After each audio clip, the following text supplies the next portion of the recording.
Hey everyone, tonight we're heading somewhere dark, strange and just a little bit sad. But don't worry, it's also deeply boring in that cozy historical way. So go ahead, dim the lights, maybe pour yourself something warm, because tonight we're going to drift through the dim corridors of medieval hospitals, monasteries, and marketplaces. Places where people who didn't quite fit the world's idea of normal tried to survive. This is a story about madness, or at least what medieval people thought madness was. It's a history filled with saints, sinners, and the occasional self-proclaimed prophet shouting at a goose. And somehow, through all of that, it reveals something weirdly human. A society that couldn't quite tell where divine mystery ended and mental illness began. Let's start with something simple. In the Middle Ages, there wasn't really a word for mental illness. The term didn't exist.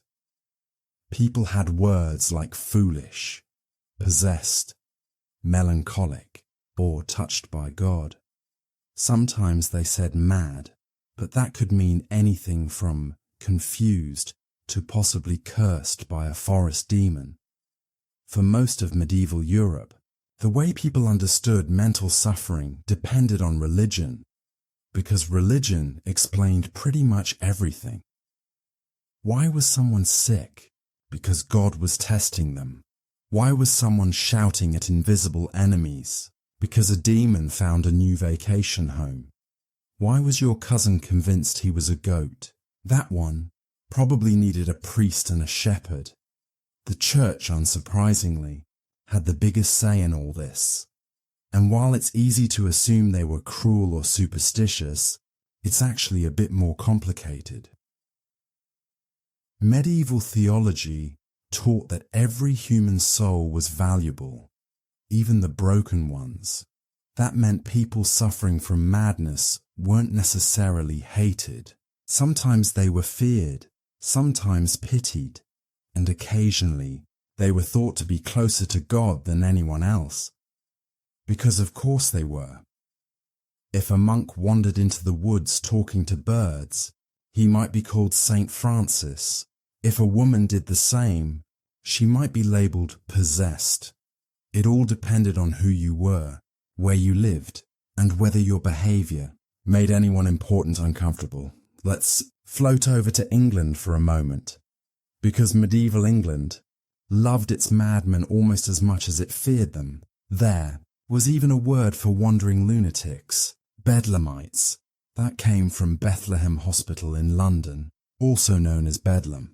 Now, Bedlam didn't start as a madhouse. It was founded in the 1200s as a priory, a religious house dedicated to the care of the poor and the sick. But over time, it became the place where the insane were sent, partly because nobody knew what else to do with them. The records from early Bedlam are vague, mostly lists of donations and repairs. Every now and then, you'll find a note about a lunatic confined or a troublesome fellow kept for his own safety. That phrase, for his own safety, was doing a lot of work.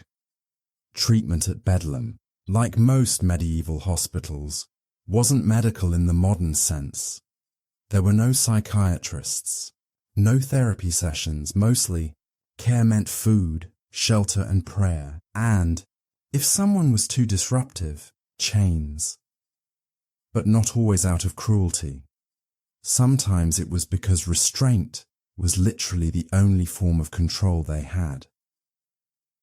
The physicians of the time operated under the humoral theory, a sort of medical horoscope that blamed illness on an imbalance of bodily fluids.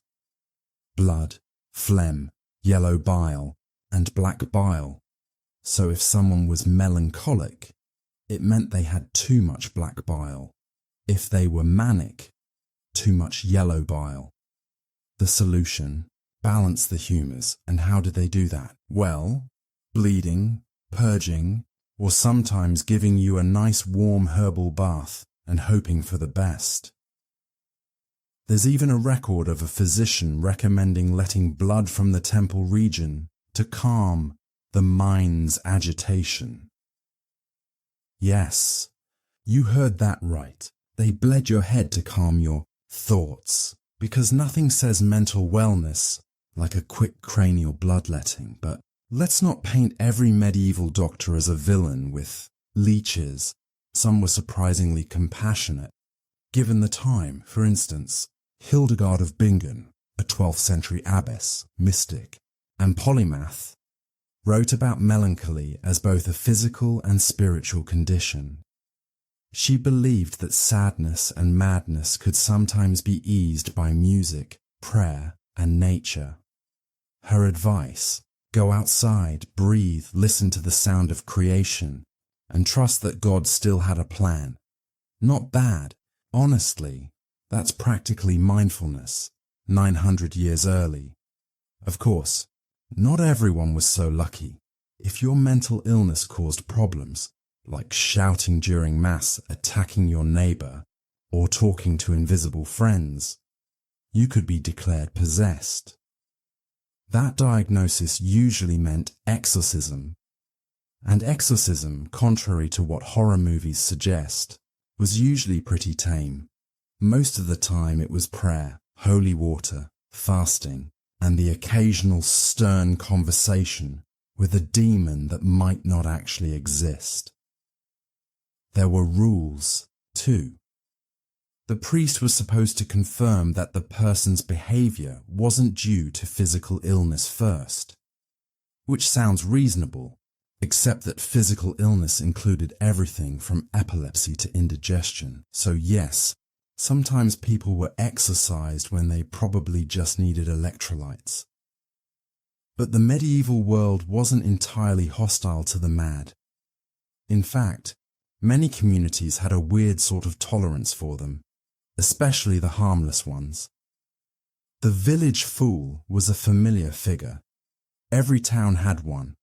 The eccentric, the mumbler, the wanderer who spoke nonsense or made strange prophecies. Instead of locking them away, people often fed them, pitied them, or even sought them out for advice. Because madness, in the medieval mind, existed on a spectrum that touched the divine. A madman could be cursed or blessed, and no one wanted to risk insulting someone God might secretly favor. This blend of superstition and compassion created some truly strange cultural moments. In 13th century France, there were reports of people visiting holy fools who lived naked or half-starved in churchyards, shouting riddles about salvation. Pilgrims would travel miles to see them, convinced that these poor souls were living messages from heaven. Even kings got involved. Charles VI of France, known later as Charles the Mad, suffered what we'd now call psychotic breaks. He once believed he was made of glass and would shatter if anyone touched him. He also forgot his own name, his wife, and sometimes his kingdom. But rather than deposing him outright, the French court tiptoed around the problem. They installed regents, issued decrees in his name, and politely ignored the part where their monarch thought he was a crystal vase. Medieval politics, in short, was one long group therapy session no one dared interrupt. The English weren't much better. Henry VI also suffered from episodes of catatonia and confusion, likely some form of mental illness inherited or stress-induced. During his reign, governance basically stopped for over a year because the king just didn't respond to anything. The courtiers whispered that God was testing him. His enemies whispered that he was cursed. His doctors, predictably, reached for the leeches. When Henry finally recovered, he had no memory of what happened, which, considering English politics at the time, might have been a blessing. Across the Channel, the Spanish had their own way of mixing madness with sanctity. Religious mystics who heard voices were often celebrated, not condemned, as long as the voices said church-approved things. Saint Teresa of Avila, for instance, claimed to experience visions and ecstasies. If she'd been a peasant woman, she might have been burned, but she was educated, articulate, and conveniently pious, so she became a saint instead. Again, it all depended on who you were. Social rank could turn lunacy into holiness with one quick papal stamp of approval. Let's pause for a moment here. Picture a medieval town at dusk. The streets are narrow. The air smells of smoke and damp straw. Somewhere, a bell rings for vespers. In one house, a woman prays for her husband's melancholy to lift. In another, a family hides their son who keeps speaking in rhymes and refuses to sleep. Out on the road, a wanderer mumbles psalms to himself, begging bread and calling himself God's fool. None of them know what's wrong, but all of them believe something divine or infernal is at work. That's the strange truth about medieval mental illness. It was never just personal. It was cosmic. It was a story about the soul, not the brain. So as we drift toward the next part of our journey, remember this: the medieval world didn't really separate madness from meaning. To be mad was to be marked by God, by the devil, or by the stars, and depending on who you were, that mark could make you a saint or a prisoner. In the next part, we'll wander deeper into that world, the hospitals, the monasteries, the wandering pilgrims, and see how medieval society built an entire moral system around healing, punishment, and misunderstanding the human mind. Because if history teaches us anything, it's that people have always been just trying to make sense of the noise in their heads. Even if that meant a few extra leeches along the way. Welcome back, friend. If you're still here, still awake, or just half floating in that drowsy space between thought and dream, good. That's exactly where this story belongs. Tonight, we're drifting deeper into the world of medieval mental health care, which, to be clear, looked less like healthcare and more like a mix between folk magic, monastic hospitality, and enthusiastic guesswork. Let's pick up where we left off, somewhere between a monastery infirmary and a village square, where people prayed, purged, and occasionally prayed while purging. The medieval diagnosis. The first thing to understand about medieval medicine is that it wasn't cold or clinical. It was symbolic, poetic, and deeply moral. To heal the mind, you had to heal the soul, and to heal the soul, you had to fix whatever offended God, the planets, or your bodily fluids. Doctors, or physicians, if they could afford the title, didn't have stethoscopes or psychology degrees. They had Aristotle, Galen, and a heavy dose of astrology. A typical diagnosis went something like this. Your patient is sad, clearly an excess of black bile. Your patient is manic, yellow bile is off the charts. Your patient claims to see angels at night. Saturn must be in a mood again. Astrology wasn't just a hobby, it was a medical science. Physicians kept charts, aligned humours with planetary influences, and might even schedule treatments based on the moon. Because nothing says medical precision like waiting for Jupiter to enter Aquarius before performing a lobotomy by leech. Bleeding, bathing, and balancing. Once your medieval doctor determined which of your bodily fluids was ruining your day, treatment began. Let's say you were melancholic. Too much black bile. You might be told to eat warm foods, take a mild herbal purge, or go for a walk in the sunlight. Honestly, that's not terrible advice. But if your condition was more serious, say, you were having visions or talking to trees, things got weirder. You could be bled to cool the blood, or purged with laxatives until your body, and presumably your mind, surrendered. Then there were the baths. Monastic hospitals often prescribed long, warm baths infused with herbs like chamomile, valerian, or rosemary. These weren't spa treatments. They were spiritual resets. Water symbolized cleansing, not just of the body but of the soul. And because everything medieval needed a moral twist, patients were sometimes told to confess their sins before bathing. A clean conscience meant cleaner humours. So yes, repentance as mental health care. The Middle Ages invented therapy. They just left out the part about empathy. The role of monks and nuns' hospitals and monasteries played a huge role in caring for the mentally ill. In fact, they were often the only institutions that did. Every monastery had an infirmary, usually run by a monk or nun trained in basic medicine. They treated everyone, travellers, the poor, the sick, and yes, the mad. Their tools, herbs, hymns, and hospitality. Their reasoning, helping the suffering brought you closer to God. Many of these healers kept herbal manuals filled with recipes that sound oddly soothing even today. Mixtures of lavender for sleep, fennel for digestion, honey for calmness. If your mind was disturbed, they might brew a drink of valerian and sage, sedatives before the word existed. And if that didn't work, they'd pray harder. Prayer was treatment, both for the soul and for the caregiver's conscience.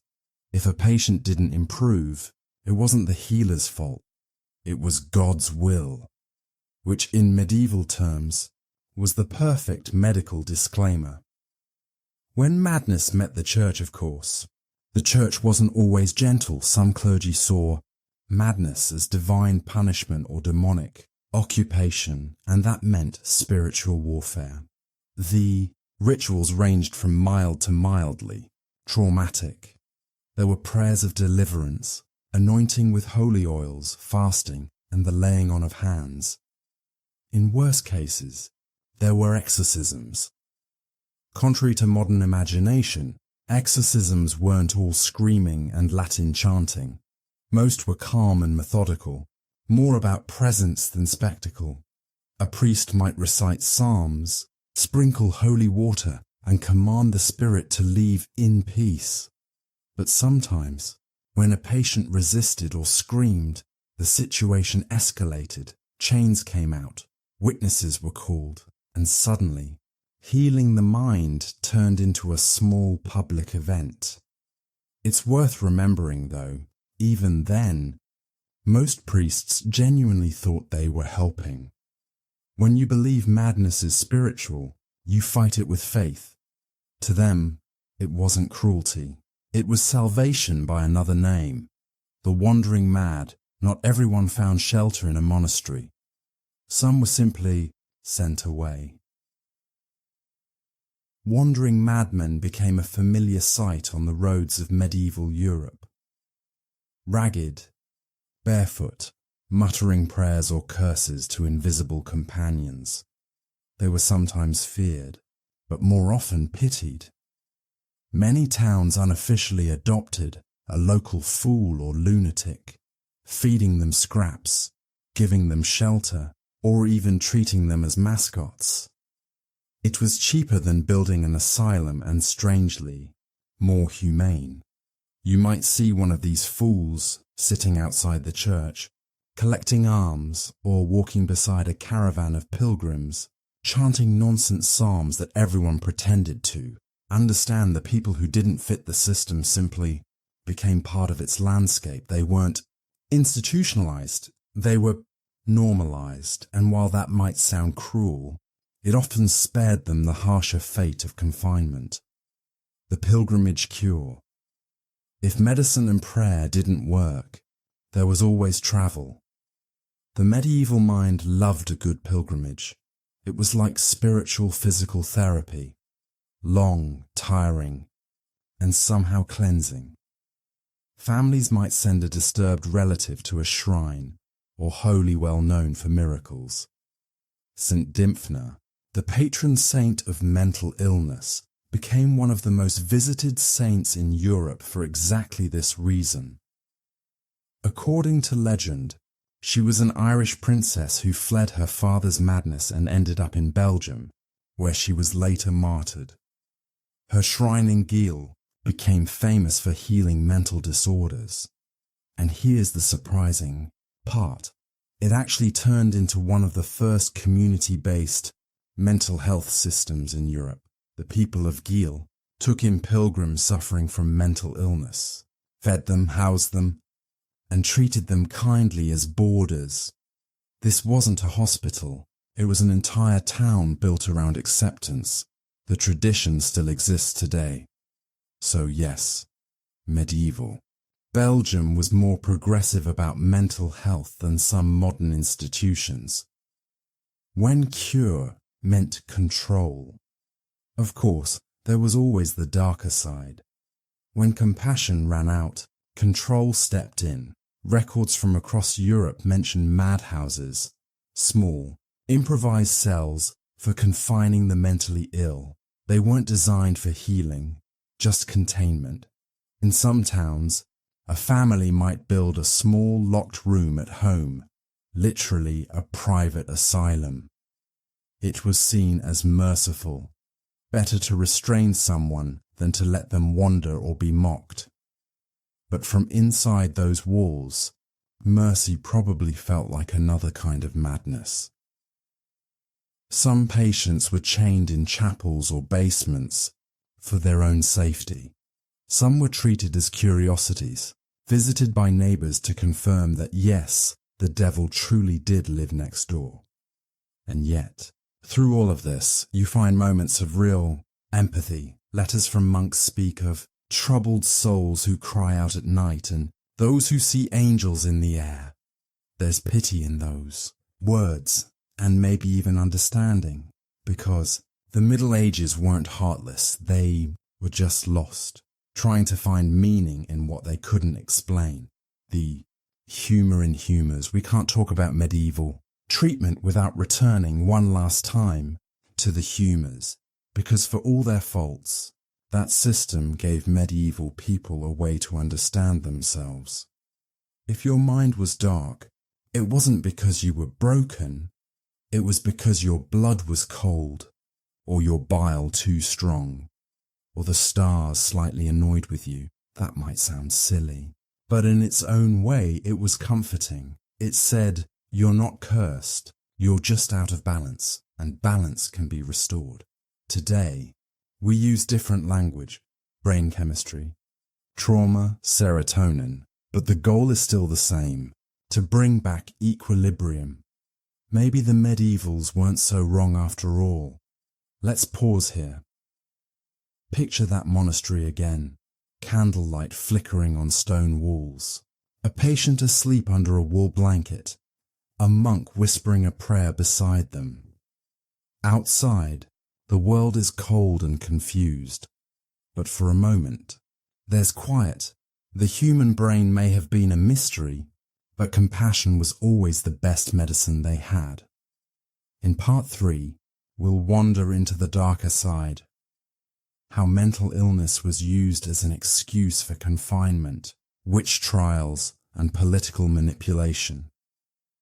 Because nothing says sleepy history like kings, curses, and questionable diagnoses. But for now, let that thought drift.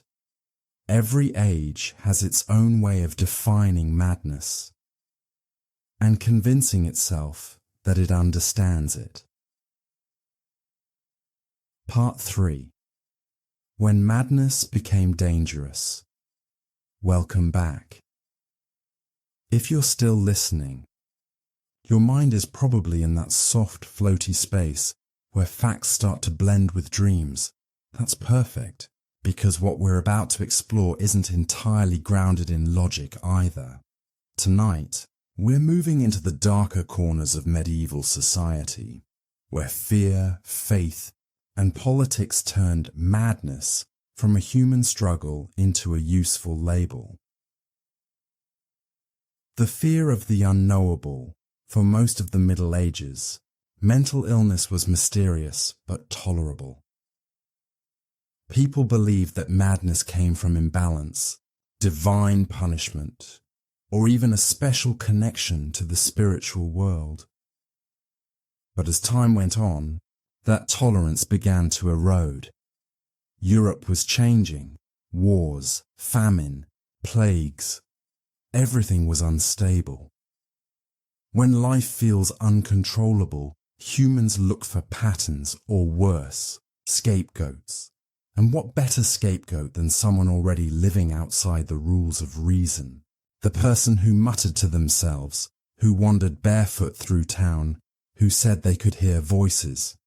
They became symbols of disorder, and in a world terrified of chaos, disorder was dangerous. The birth of control.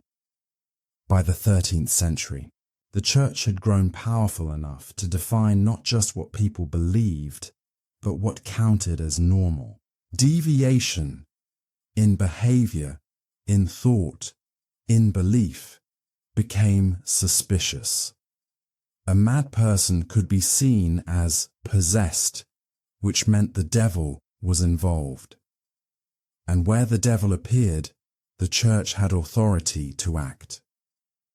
In this way, spiritual care slowly evolved into control, not necessarily out of cruelty, but out of fear. Fear that madness might spread, corrupt, or challenge divine order.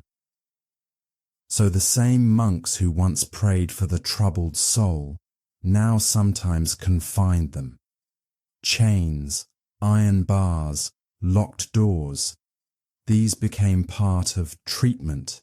It's easy to judge them, but they truly believed restraint was protection. Protection for the patient and for everyone else. That logic, mercy through control, would echo for centuries. Madness and the witch.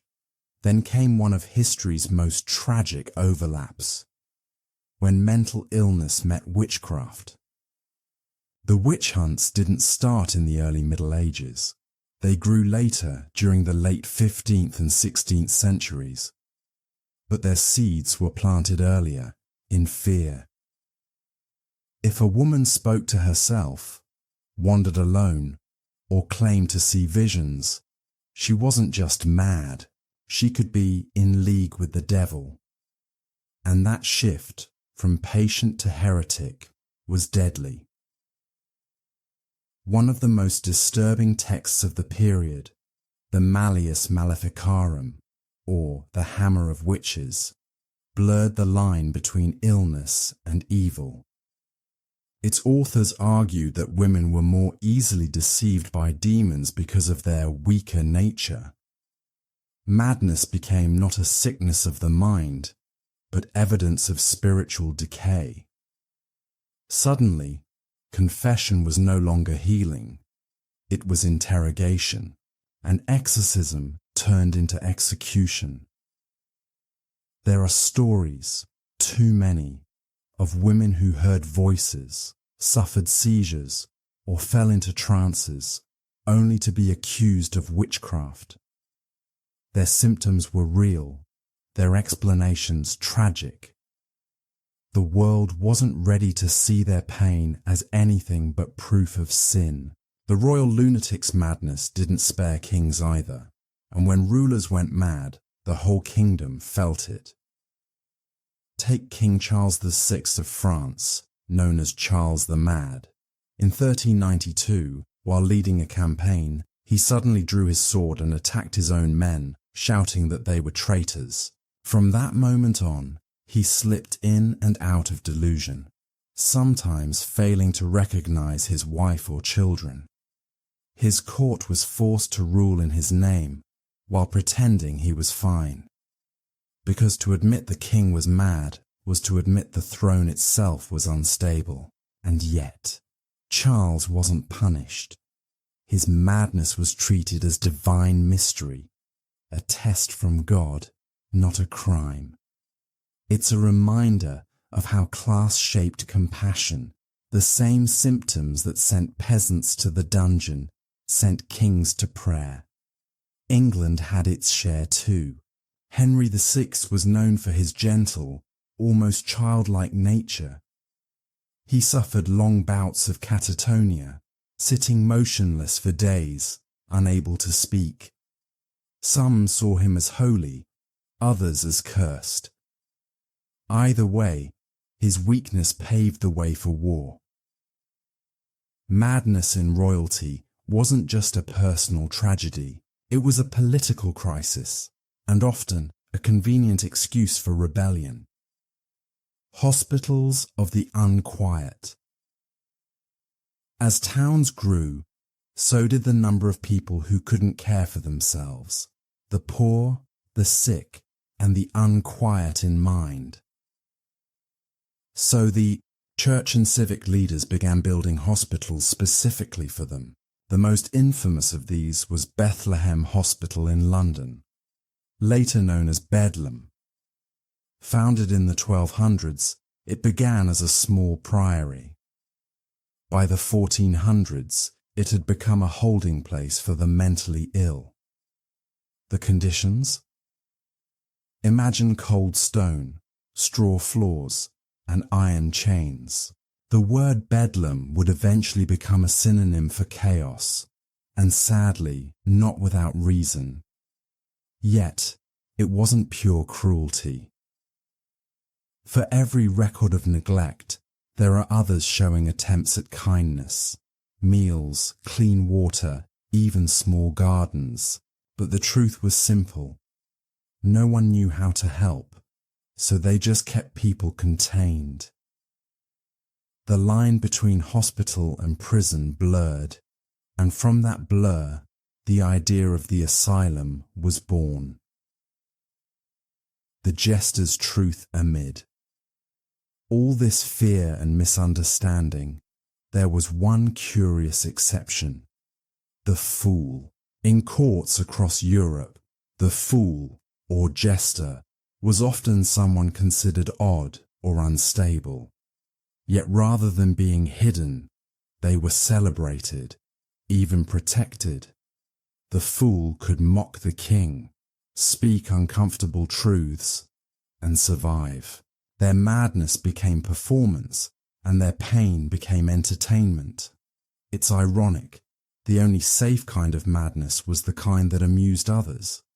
The fool was free precisely because everyone assumed he wasn't serious. And in that twisted space, he could say what no one else dared. Maybe that's the strange mercy of humour. It turns fear into something survivable.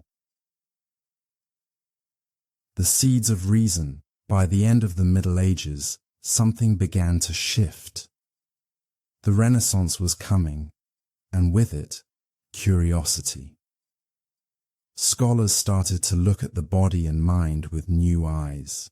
The old idea of demons gave way slowly to the idea of dysfunction. Physicians like Paracelsus suggested that madness might have natural causes: imbalance, trauma, even hereditary factors. It was still primitive, but it was progress, and just. As the church had once claimed the soul, science now claimed the mind. Of course, that didn't make life easier for the mentally ill. Not yet. But it planted a seed. That maybe madness wasn't evil or divine, but simply human. The quiet end of an era. So as the Middle Ages faded, the image of the mad person changed again. No longer a prophet or a fool, but a patient. Someone to be studied, confined, or corrected. And while that sounds like progress, it's also the start of a colder chapter, one we'll explore next. Because the story of mental illness doesn't end with superstition. It moves into science, industry, and institutions, where people were no longer feared for their madness, but forgotten because of it. That's part 4, the age of asylums. For now, though, let your mind drift. Think of a candle burning in a small monastery cell, its light flickering across stone. Somewhere, a monk whispers a prayer for a restless soul. And in that quiet moment, maybe, just maybe, there's a kind of peace. Part 4. The Age of Asylums. Hey again. If you're still here, that probably means you haven't fallen asleep yet, or you're halfway between dreaming and listening, which honestly is the ideal place to be. So, let's drift together into a new era. The medieval world has dimmed. Candles give way to oil lamps, empires grow, cities expand, and humanity starts convincing itself that it's getting smarter. Welcome to the early modern age, and the beginning of what people like to call rational care. Spoiler, it was not very rational. From monks to managers, by the 1600s, most of the old monastic hospitals were gone or taken over by the state. What started as spiritual charity began turning into something more administrative. Madness wasn't a mystery anymore, it was a problem. And problems, of course, had to be managed. Kings and city officials started founding institutions that were part hospital, part prison, and part moral classroom. They weren't exactly sure what they were doing, but the paperwork was impressive. In England, Bethlehem Hospital, Bedlam, expanded into a true asylum. It now had uniformed keepers, barred windows, and a growing population of people no one knew what to do with. Beggar, drunk, epileptic, traumatized veteran, widow who talked to herself, they all ended up behind those same doors. And in France, Louis XIV's reign saw the creation of the Hôpital General, a sweeping network meant to contain the idle and insane. Notice the word contain, not cure, not comfort, just contain. The state was taking control, but compassion wasn't part of the budget. The asylum as a mirror. The asylum reflected what society feared about itself: laziness, poverty, disorder. Everything mad was also everything unproductive. In a world moving toward capitalism, madness wasn't just an illness, it was inefficiency.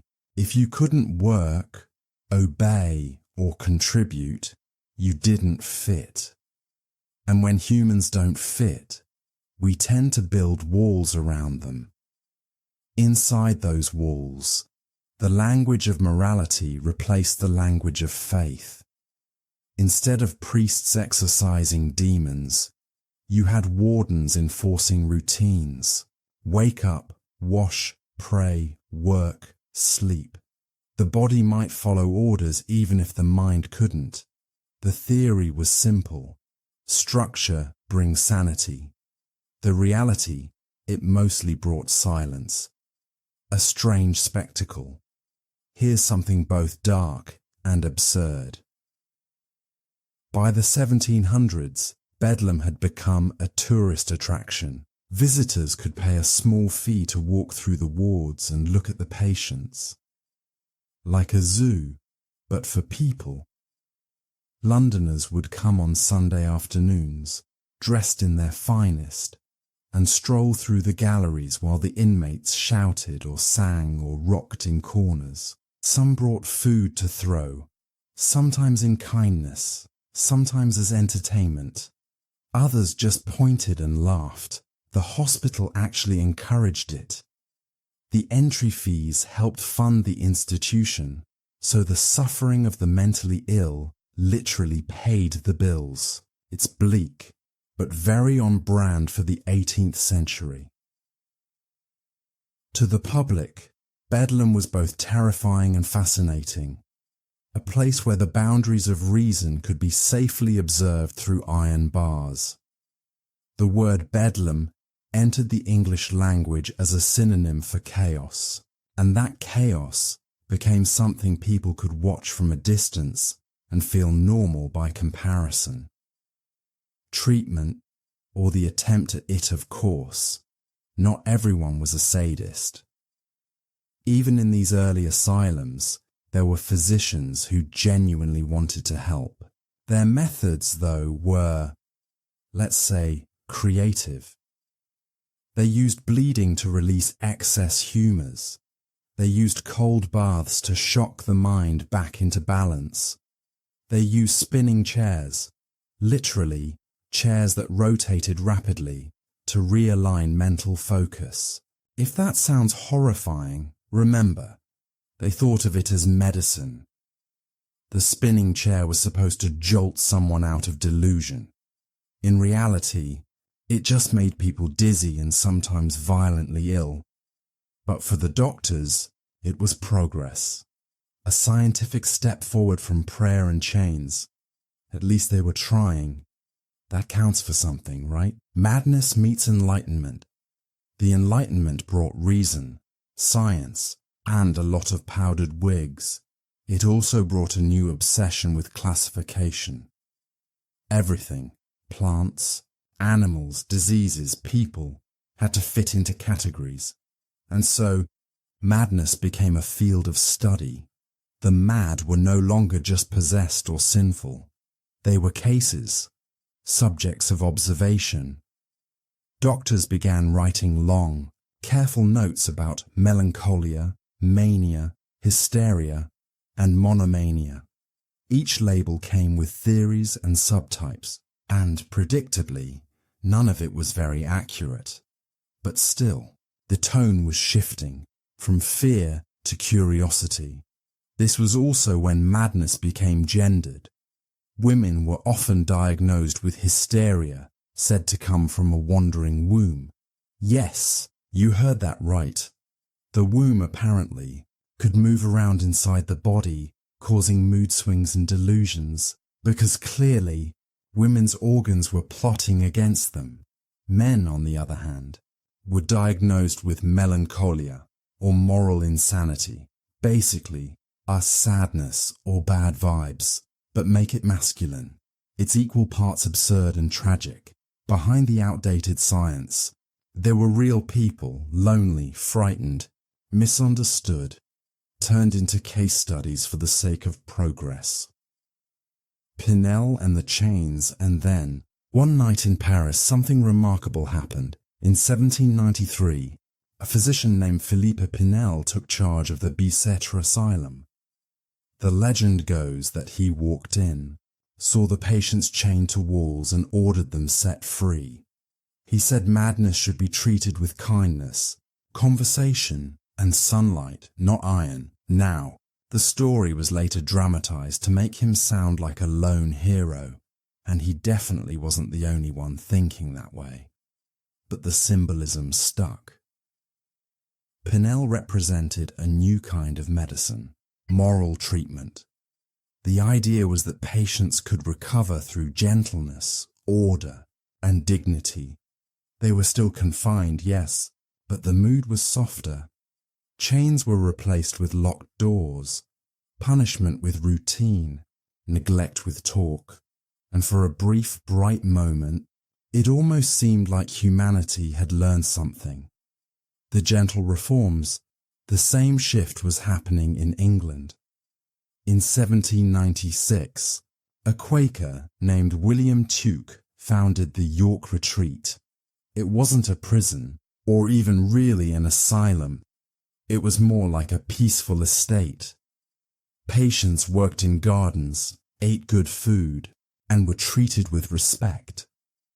They were encouraged to talk, read, and pray. Tuke believed that mental illness could be eased through calm surroundings and moral guidance. Was it perfect? No. But compared to Bedlam, it was practically paradise.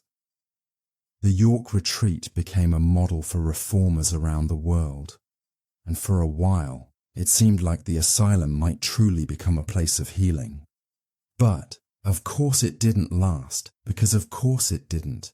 By the early 19th century, the moral treatment movement started collapsing under its own idealism. Governments loved the idea of kind, orderly asylums, but not the cost. More patients, fewer staff, and less money meant overcrowding. By the mid-1800s, those peaceful retreats turned back into warehouses for the unwanted. Patients slept side by side on floors. Work therapy became forced labor, and the kindness that once defined moral treatment faded into routine discipline. It was like the Middle Ages had quietly returned, only with better paperwork, the sleepy reflection. So here we are, floating between centuries. From monks and miracles to doctors and diagnoses, the story keeps repeating itself. People trying to help, then losing their way, and through it all, the mentally ill remained both seen and unseen, objects of fascination, pity, fear, or neglect. But even in those cold stone halls, kindness never disappeared. Completely, sometimes it was a nurse who spoke softly to a patient no one else would touch. Sometimes it was a doctor who quietly ignored the harsh rules to bring someone a bit of comfort, small moments of humanity, flickering like candlelight in long corridors. That's the story of history, really. Not the grand revolutions, but the quiet persistence of decency. In the next part, we'll drift into the Victorian era, where the asylum system became an industry, and madness became fashionable. Yes, fashionable, because the 19th century had a way of turning tragedy into style. So take a slow breath. Let your thoughts drift somewhere soft and quiet. Part 5. The Victorian Mind. Hey there. If you're still awake, you've made it to the part of the story where society pretends it's figured everything out and, naturally, gets everything wrong in a new and exciting way. Welcome to the Victorian era, a time of railways, empire, moral superiority, and repressed emotion. It's also the golden age of asylums, when madness became both a medical specialty and, somehow, a trend. So, settle in. Let's wander through the grand, gloomy corridors of 19th century sanity. The Empire of Reason Victorian Britain loved the idea of order. There was an order to class, to gender, to religion, even to how one was supposed to feel. Happiness, composure, restraint. Those were signs of a civilized mind. Anything else? Sadness, passion, hysteria, despair, risked being labelled as illness. It's almost funny, in a bleak way, the century that prided itself on rationality was absolutely obsessed with losing it. Doctors were writing entire books about nervous breakdowns, melancholia, and degeneration. Every fainting couch, every sigh, every unexplained mood had a name, a theory, and of course, a cure that probably involved something like more rest or less reading. Because apparently too much thinking was bad for women and the lower classes. The rise of the asylum industry. By the mid-1800s, the asylum had become a permanent fixture of society. Every city, every county had one. Massive institutions with gardens, chapels, laundry rooms, and hundreds of identical cells. The architecture was intentionally grand. High windows, symmetrical wings, long corridors meant to symbolize order and balance. They were built not just to contain madness, but to showcase control. Doctors called them moral hospitals. Politicians called them humane progress. Patients just called them home for the rest of their lives. Because once you went in, you usually didn't come out. Admissions could be as simple as a husband's signature, a doctor's note, or a vague accusation of instability. Women who resisted authority, men who drank too much, teenagers who read French poetry and refused to get jobs. All of them could end up in padded rooms for their own good. It was a social pressure valve. Out of sight, out of mind. Every diagnosis, a moral judgment. The Victorians had a diagnosis for everything. Religious melancholy, erotic mania, monomania of pride, imaginary pregnancy, even masturbatory insanity. Yes, that was an actual term. Doctors claimed that self-abuse drained the mind and spirit, leading to madness.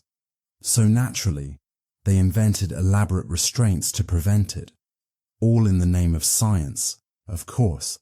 Most treatments were about discipline, not healing. Patients were taught to follow rules, maintain decorum, and suppress emotion. You could be locked up for crying too often and released only when you appeared calm, which is a bit like congratulating someone for drowning quietly. Women and the hysteria. Epidemic, yes, hysteria.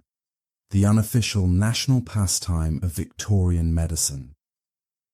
According to doctors, hysteria came from a restless uterus. It made women irrational, emotional, and occasionally inconvenient. The solution was usually rest, isolation, or forced inactivity. One famous treatment was the rest cure, developed by Dr. Silas Weir Mitchell. It prescribed total bed rest, no reading, no writing, no socializing. Women were told to lie still and not think too much, which sounds less like a cure and more like a very slow psychological suffocation. The writer Charlotte Perkins Gilman experienced this treatment firsthand and later wrote The Yellow Wallpaper, a short story about a woman who slowly loses her mind while trapped in a room. It wasn't fiction so much as autobiography disguised for survival. For men, the fashionable illness was neurasthenia, nervous exhaustion caused by the stress of modern life. In other words, burnout. The solution: travel, hunting, or taking the sea air. So while women were confined for being too emotional, men got vacations for being too important. Balance restored. Apparently, madness in the family tree. The Victorians loved genealogy almost as much as they loved judgment. Once Darwin came along, people started talking about hereditary insanity. Families began to fear madness like a contagious stain. If your cousin or grandparent had ever been in an asylum, you might never find a spouse. It became a social curse. Doctors and eugenicists argued that insanity ran in bloodlines. They wrote entire manuals warning the middle class to marry wisely to prevent the degeneration of stock. It sounds cruel, but they genuinely thought they were saving civilization, one respectable marriage at a time. Of course, all that anxiety didn't stop the aristocracy from inbreeding themselves into oblivion. But that's another bedtime story. The royal example, King George III. Speaking of royal inbreeding, we have to mention King George III, the so-called Mad King. In reality, he suffered from a disease now thought to be porphyria, which affects the nervous system and causes episodes of confusion and pain. But at the time, his symptoms looked like pure lunacy. He talked non-stop, sang to himself, and wrote long letters that didn't make sense. Doctors treated him with leeches, purges, and ice baths. Basically every bad idea available. When he recovered temporarily, they called it a miracle. When he relapsed, they blamed divine punishment. His suffering became a national spectacle. The king who ruled an empire was reduced to a symbol of frailty, and in the process, Britain learned to associate madness not with sin, but with tragedy. It's ironic. His illness, while devastating, actually humanized the monarchy. People saw that even a king could break under pressure. The show must go on. By the late 1800s, asylums were bursting at the seams. England alone had more than 100, housing tens of thousands of people. What began as places of moral therapy became massive, impersonal machines. Doctors, overwhelmed and underfunded, turned back to harsh methods, straitjackets, isolation rooms, cold baths. Patients were categorized, medicated, forgotten. In the United States, the same story unfolded on a grander scale. The Kirkbride Plan, a blueprint for ideal asylum design, spread across the country. Each institution followed the same pattern: majestic architecture, sprawling grounds, and promises of moral care. But soon they too became overcrowded, underfunded, and quietly cruel. Reformers kept visiting, taking notes and writing reports titled things like "A Plea for the Insane."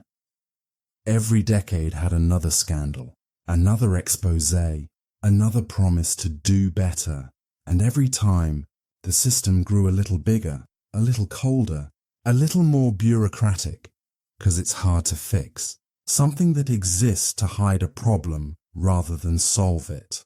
The madness of progress Victorian society was built on contradictions. It worshipped order but lived on chaos. It prized self-control but quietly crumbled under pressure, and nowhere were those contradictions clearer than in its asylums. Behind every manicured garden and grand facade, there were whispers, songs, prayers, and cries that echoed down corridors of polished stone.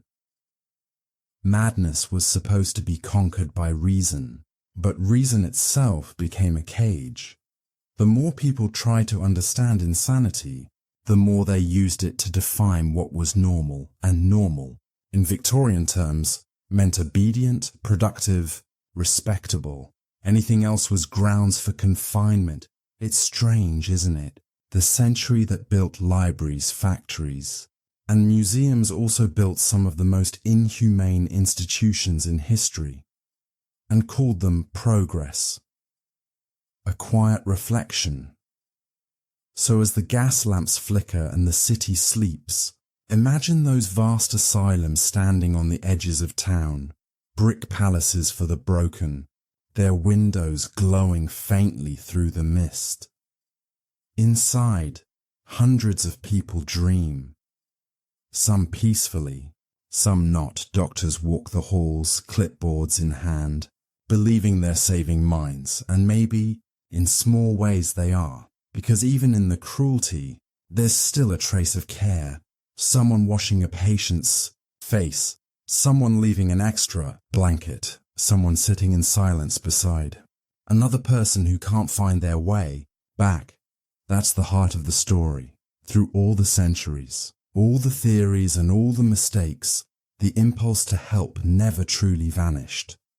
Next, we'll move into part 6, the modern mind, when science took over, where Freud, neurology and electric experiments changed everything again, for better or worse. But for now, take a slow breath. Let your thoughts drift, maybe somewhere gentler than a Victorian ward. We'll keep the story going soon. Part 6. The modern mind. When science took over, welcome back. We've walked through centuries of superstition, spiritual cures, and asylums that looked more like prisons than hospitals. Now, as the 20th century dawns, everything begins to change. Electricity hums through new machines. Scientists talk about neurons and chemical impulses instead of demons and hysteria. And for the first time, the human mind is treated not as a mystery, but as a system that might be understood, maybe even repaired. It's the age of Freud, of lab coats, of experiments that promised hope, and sometimes delivered horror. So let's take a quiet step forward into the modern era, where reason became science, and science began to play God. A new kind of madness by the early 1900s. The world was reeling from industrialization, war, and social upheaval. The old moral explanations for insanity no longer made sense. Doctors needed new ones. The asylum walls were cracking, literally and figuratively. Overcrowding, scandals and exposure had eroded public trust. Reformers called for change, real medicine, not moral lectures. That's when psychiatry was born, a word that meant healing of the soul, but soon came to mean something far colder. The new doctors of the mind saw themselves as scientists. They measured, tested and dissected, and in their pursuit of understanding, they sometimes forgot that their patients were still human. Freud and the inner war enter Sigmund Freud. In a world obsessed with respectability, Freud dared to say that beneath every calm face was a volcano, filled with desire, shame, and memory. He didn't lock people up. He asked them to talk, and in doing so, he changed everything. His method, psychoanalysis, invited patients to explore their dreams, fears, and hidden conflicts. He believed the mind had layers, like an iceberg, with most of it buried below the surface. He called these layers the id, ego, and superego, instinct, reason, and morality, constantly fighting for control. Freud's ideas were radical and controversial, but they gave people a new language for pain. For the first time, madness wasn't just about broken brains. It was about emotions, trauma, and repression. The quiet battles no one could see. Not everyone agreed with him. Carl Jung believed there were deeper, shared patterns, archetypes, connecting all human minds. Others dismissed Freud entirely, calling him a dreamer obsessed with childhood and sex. But whether people agreed or not, the world couldn't stop talking about him. And maybe that was the point, because suddenly, the conversation about mental health moved out of the asylum and into the living room. War and the wounded mind. Then came the wars. 2 of them. World War. I brought something new. Shell shock. Men returned from the trenches trembling, silent, unable to function. Doctors had no words for it.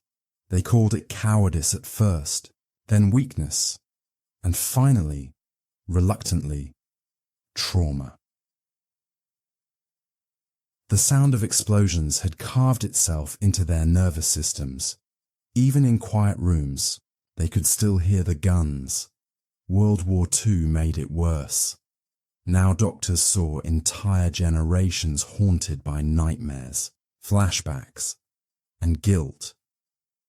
It wasn't madness in the traditional sense. It was injury, invisible but real. And for the first time, society began to see mental suffering not as moral failure, but as the cost of being human. Electroshock, insulin, and ice picks, but progress didn't come without cruelty.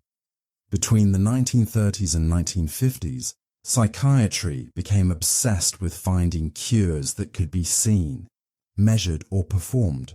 Electricity, chemicals, and surgery all became tools of hope and horror.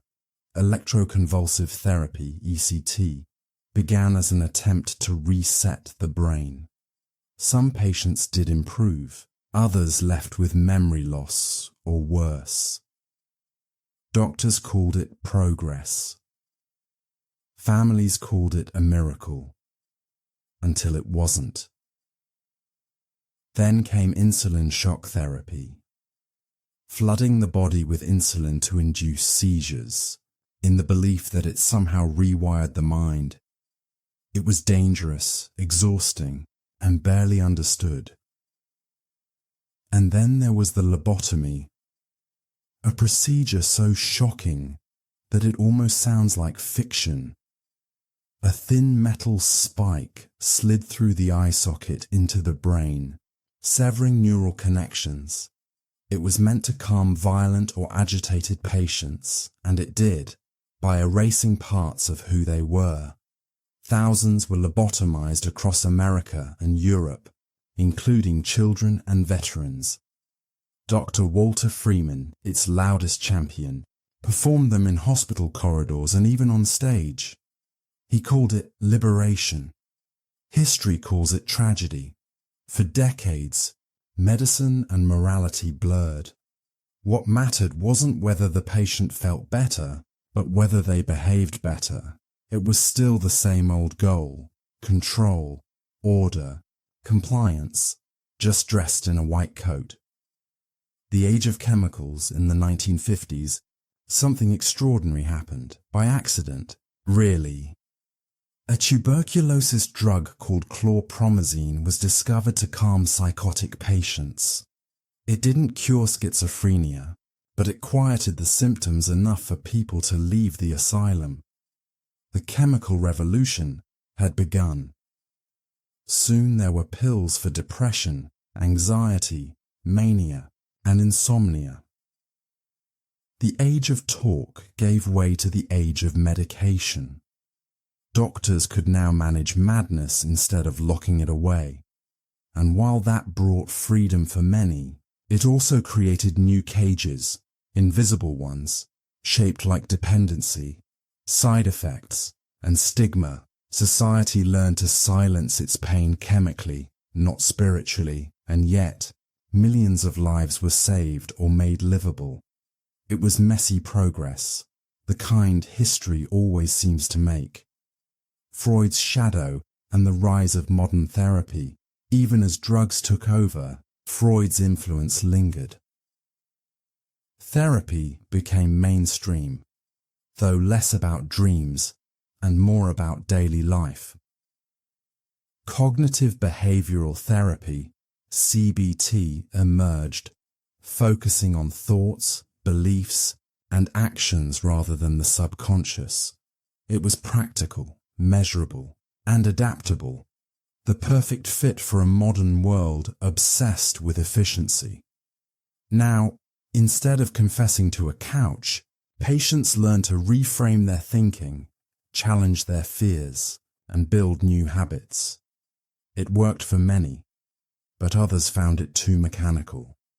Another system trying to box in the human heart. The pendulum kept swinging, between mind and brain, emotion and chemistry, science and soul, and somehow we're still swinging. The fall of the asylums by the 1960s and 70s, the great asylums began to close. Reformers demanded deinstitutionalization. Patients were released back into the community, often with little support beyond a bottle of pills and a handshake. Some found freedom. Others fell through the cracks, into homelessness, addiction, or isolation. The old walls came down, but society didn't really build anything in their place. The ghosts of the asylum just moved outside, and in many cities, they still wander. A pause for thought. It's strange to think how far we've come. and how close we still are to the same questions. What is madness really? A sickness of the brain, a wound of the soul, or just the mind's way of protecting itself from a world that never stops hurting? Modern science gave us tools, diagnoses, and medication, but it never quite answered the oldest question. What does it mean to be well? Maybe that's because wellness isn't a cure, it's a balance, a fragile one, between chaos and calm. And perhaps that's why we're still searching. Part 7. The Mind in the Machine. The Digital Era of Anxiety. Hey again. If you're still awake, that's impressive. If you're not, well, your subconscious will catch up just fine. We've traveled through centuries of superstition, restraint, and reform. We've seen the mind treated as possession, punishment, and pathology. Now, we drift into the present, the era of information, isolation, and infinite scrolling. Welcome to the modern world, where madness doesn't live behind asylum walls anymore. It lives in our pockets, glowing faintly at 2 a.m. The quiet collapse mental illness didn't disappear when science fixed it. It just changed shape. Depression, anxiety, burnout, they're the new plagues. And unlike leprosy or hysteria, they don't show on the skin. They hide behind deadlines, notifications, and the polite phrase, "I'm fine." The irony is, the world has never been more advanced, yet we've never felt more fragile. We can cure diseases that once wiped out cities, but can't convince ourselves to take a walk or close the laptop. Somewhere along the way, we replaced asylums with algorithms. The walls are gone, but the pressure, it's everywhere. The rise of the diagnosed self. The internet has turned mental health into both confession and commodity. You can find therapy memes, self-diagnosis quizzes, and entire communities built around shared pain. There's comfort in that. Connection, understanding, solidarity. But there's also noise. Every scroll tells you that your sadness has a label, your stress a disorder, your mood a chemical imbalance. And while that can be helpful, it can also feel like the modern version of the witch hunt. Except now, we burn ourselves with overthinking. Medieval people blamed demons. We blame dopamine. Different language, same confusion. Work, worth, and the myth of productivity. Let's talk about work. Because if the Middle Ages worshipped saints, we worship schedules. The modern world runs on productivity, a constant hum of motion, deadlines and goals, and when we can't keep up, we call it burnout, not breakdown. We medicate exhaustion, we rebrand stress as hustle, and we post about self-care while still replying to emails in bed. It's a strange form of self-inflicted madness. The asylum is now invisible, built from metrics, comparison, and the illusion that everyone else is doing better. It's not that different from medieval punishment. Really, back then they made you wear the shame publicly. Now, you do it voluntarily online. The screen as mirror technology was supposed to free us. Instead, it turned into a second skin. Social media rewards us for sharing, performing, confessing, but not too much, too real. And you're oversharing, too polished. And you're fake. It's a delicate dance of constant awareness, of self, of others, of how you look while living. And all of it feeds the same old human fear, being judged, excluded, or forgotten. In medieval towns, people feared public humiliation. In the digital age, we fear being ignored. It's the same wound, just with better lighting. The new therapy culture. There's a quiet revolution happening, though more people are talking about therapy not as shame, but as maintenance. It's as normal as a gym membership or dental checkup. Apps offer guided meditations, mood trackers, AI listeners.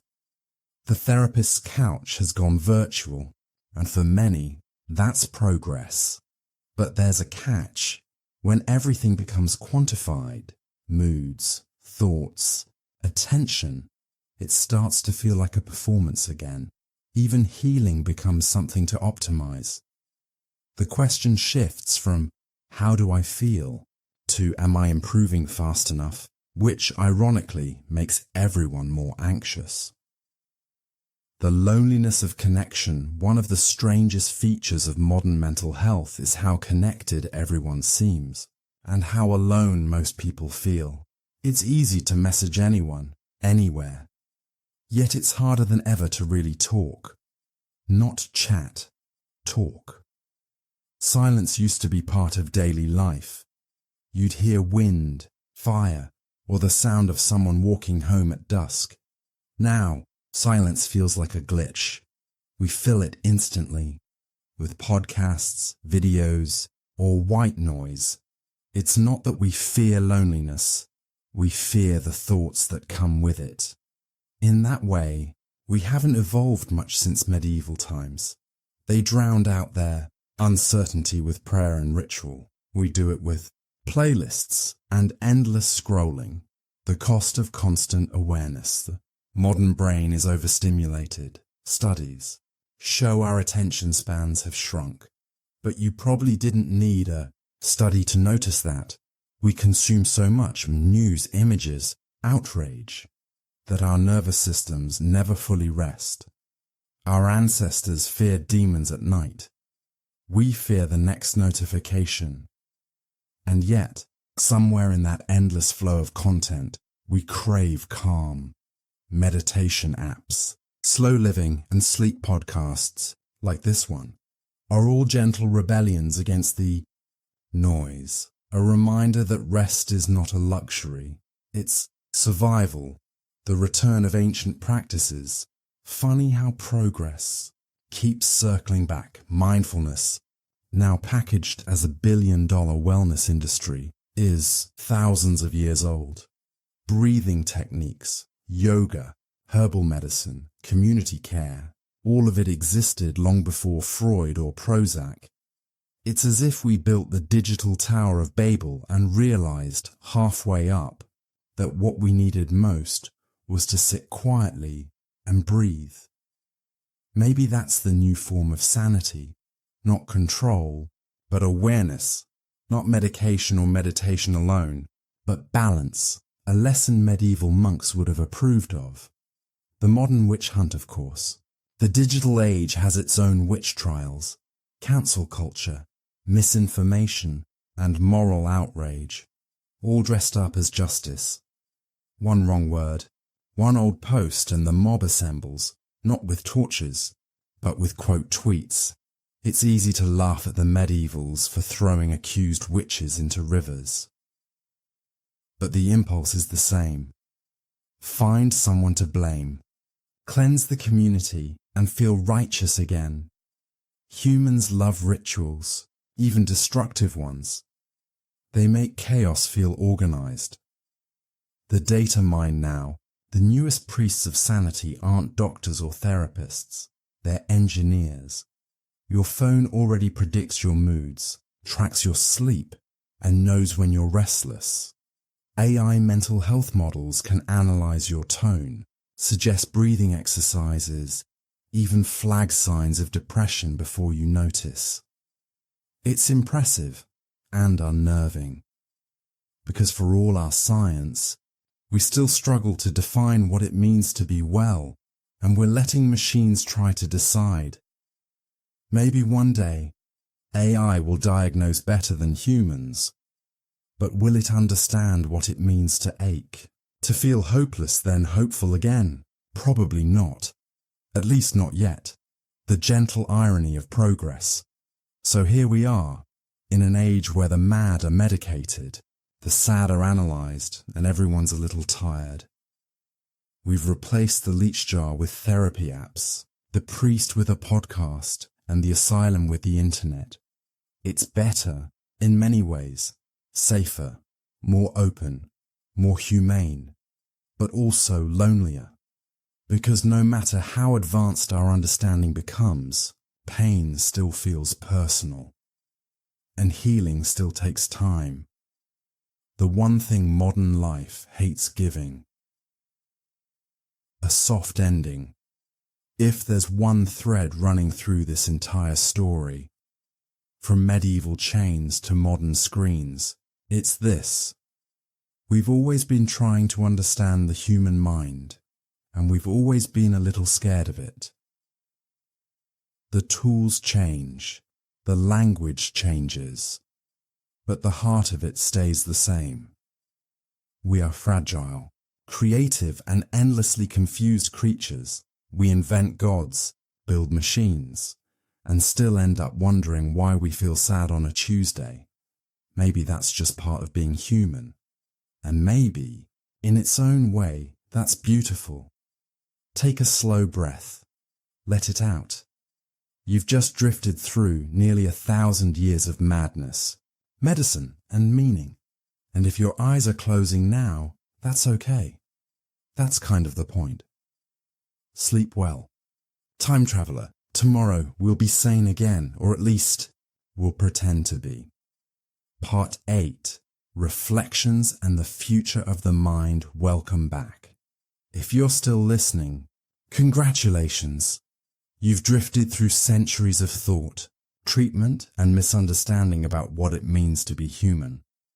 Tonight, let's float gently toward the edges of history and into a space that is equal parts reflection and speculation. We've seen the medieval, the Victorian, the modern, and the digital. We've witnessed chains, asylums, electric shocks, lobotomies, medications, and algorithms, and through it all, one constant remains.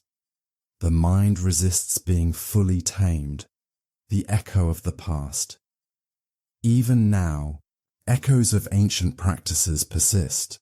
In the Middle Ages, madness was punishment. In the Enlightenment, it was study. In the Victorian era, it was both science and spectacle. In the 20th century, it became biology and chemistry. Today, it is emotion, connectivity, and data. The story is not linear. It circles back on itself.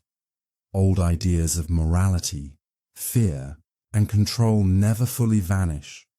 They just wear new clothes. Consider how society still stigmatizes mental illness. Despite progress, many feel shame about depression or anxiety, just as people once feared possession or public ridicule. History teaches us that human instinct hasn't changed much. We fear what we do not understand, the loneliness. Paradox modern life offers connection like never before, yet loneliness persists. The more we quantify and share our emotions, the more invisible the actual experience can feel. Once upon a time, people walked the streets whispering prayers for the afflicted. Now, we scroll feeds and like posts. We diagnose ourselves and others, and we still often feel alone. Perhaps this is the true continuum of human suffering.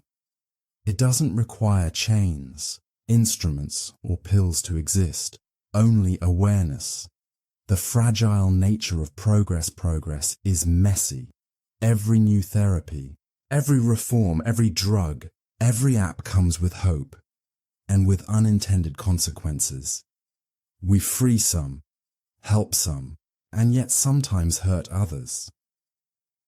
History shows that our attempts to fix the mind often reflect our own anxieties about the world. As much as we want to cure madness, what we often cure first is our fear of it. Stories. We tell ourselves, The narrative of mental health has always been about stories. Stories of demons, morality, science, and now technology. The stories shape how we treat ourselves and others. They tell us what is normal, what is acceptable, and what must be confined. But stories are flexible, and that flexibility is where hope resides. We can choose to write narratives that embrace understanding, empathy, and gentleness, rather than fear and control. The human element, through every century, every treatment, every theory, one thing remains undeniable. Humans respond to care. A gentle word, a quiet presence, a small act of compassion. These transcend eras. They heal in ways that no machine, medicine, or moral code ever can. The real revolution in mental health isn't technology. It isn't new drugs, new diagnoses, or even new therapies. It's remembering the person behind the label, the human behind the data. Looking ahead. The future of the mind is uncertain. Neuroscience may map every neuron. AI may predict emotions. Virtual reality may simulate calm, or stress, or connection. But no matter how sophisticated our tools become, they will never replace the simple, timeless need, someone to listen, to care, to be present. Perhaps that's the lesson from history. The mind cannot be fully tamed, but it can always be held with kindness, a gentle pause. So, as you drift somewhere between consciousness and sleep, imagine this. The chains are gone. The machines hum quietly in the background. The screens dim, and the human mind, fragile and complex, rests for a moment, unjudged, unmeasured, simply alive. History may have been harsh, science may be complicated, and the future uncertain. But in this quiet space, there is only breath, presence, and the gentle unfolding of time. And that, perhaps, is enough. Take a slow, deep breath. Let it out. You've travelled centuries in the span of an hour, and your mind has done what it does best. Survived, absorbed and softened. Sleep now, peacefully. The mind, after all, deserves rest as much as understanding. Part 9. Society, Compassion, and the Timeless Mind. Welcome back. If you've made it this far, congratulations. You've drifted through centuries of human attempts to understand, control and care for the mind. Tonight, let's move gently toward reflections on society, compassion, and what it truly means to live with, and alongside, the fragile human mind. The social dimension of madness. Madness has never existed in isolation. It is shaped by the world around us, by social norms, politics, economics, and culture. In medieval Europe, madness was a spectacle, a warning to others about the consequences of transgression. In the Victorian era, it was a marker of morality, class, and gender. Today, it is often measured by performance, compliance, and social connectivity. The constant thread.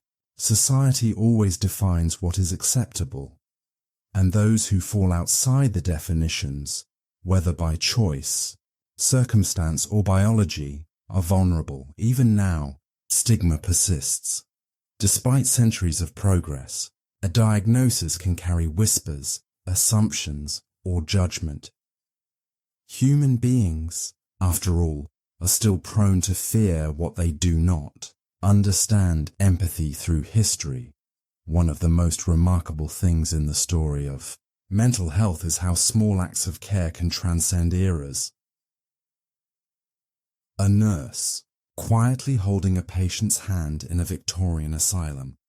A therapist, patiently listening to a modern client recount the anxieties of daily life. A family member leaving a comforting, Note for someone struggling in silence. These gestures remind us that empathy is timeless.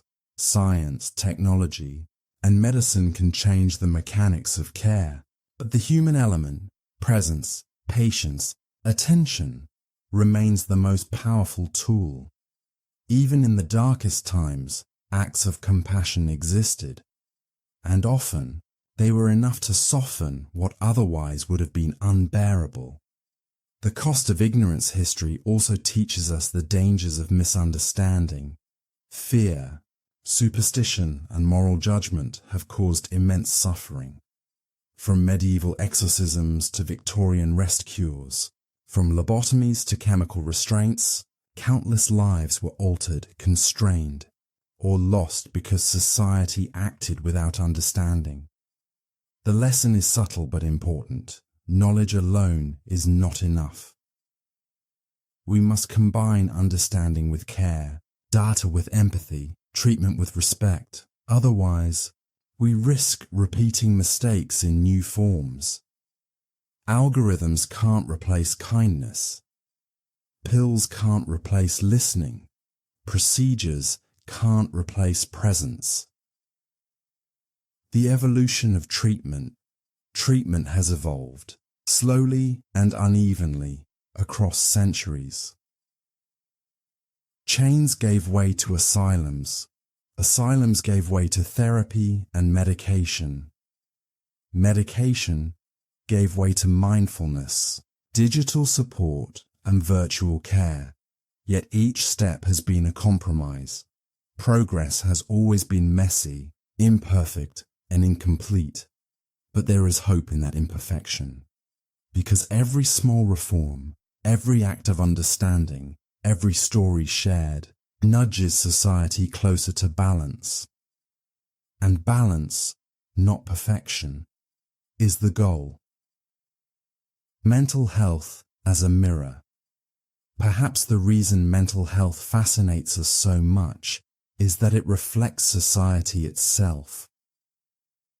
Fear, control, empathy, progress, neglect, all of these manifest in how we treat the mind. Asylums, pills, therapy, digital tracking, they are not just about individuals, but about the culture that surrounds them, and that's a comforting thought in a quiet way.